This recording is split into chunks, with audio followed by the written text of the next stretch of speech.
President Van Rompuy, you have the floor.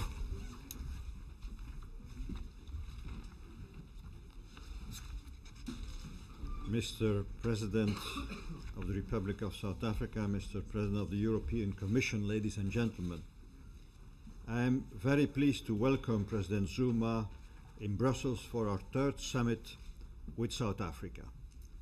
Let me start here also just as we started the meeting. I would like to extend my congratulations to him for the very successful World Cup organized in South Africa during the summer. The World Cup was a truly historic event, and not only for the fact that a European team won for the first time outside Europe. It clearly sent a message from South Africa to the world that South Africa has truly stepped on the global stage.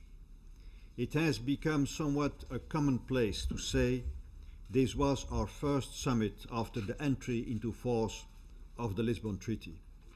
But it may be useful to point out it was the first summit after the European Council 2 weeks ago devoted a lot of its time to the relations with our strategic partners, and South Africa is one of our strategic partners. Let me just recall, the objective of the European Council discussions was to give new momentum to the Union's external relations, taking full advantage of the opportunities provided by the Lisbon Treaty. We agreed on the need for Europe to promote its interests and values in a spirit of reciprocity and mutual benefit.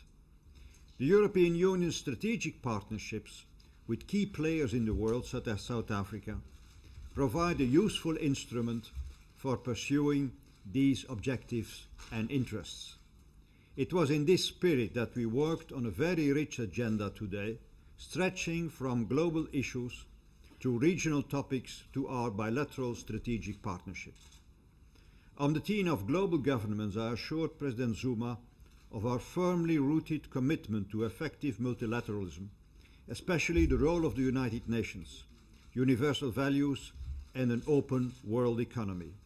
It is always useful to remind ourselves that the European Union is not only the first trading power in the world, but it is and will remain the largest donor to countries in need. Of course, global governance may only work effectively if it becomes a two-way street. It has to be based on mutual interest and benefits, and on the recognition that all actors have rights as well as duties.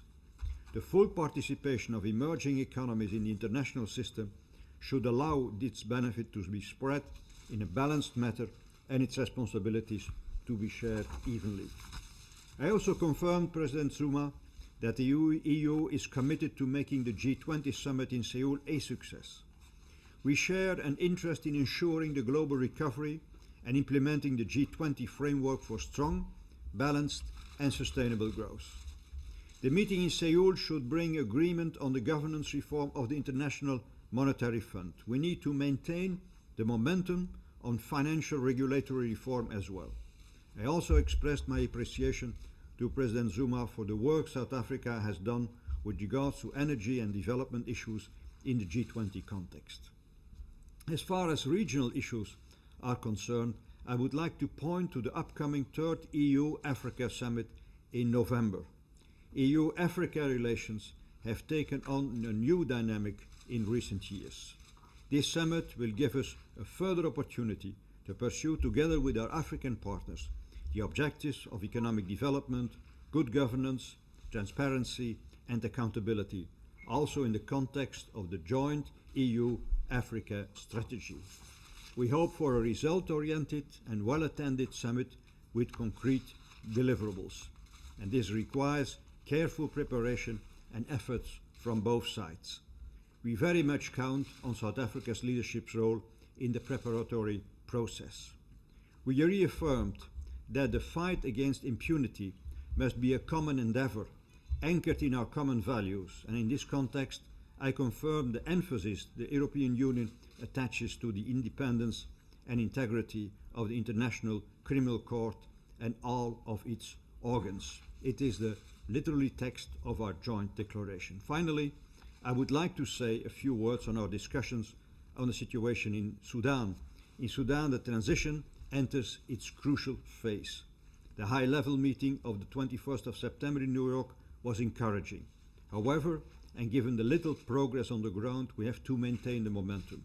President Obama's recent initiative deserves our full support. I expressed my appreciation to President Zuma for South Africa's active political engagement. I encourage him to invest even more political capital in all aspects of the Sudan issue. This would certainly bring significant positive influence on a very fragile situation. I also invited him to join us in focusing on capacity building in South Sudan. And before I hand the floor to President Barroso, let me finish on recalling the importance of humanitarian access in the context of Darfur.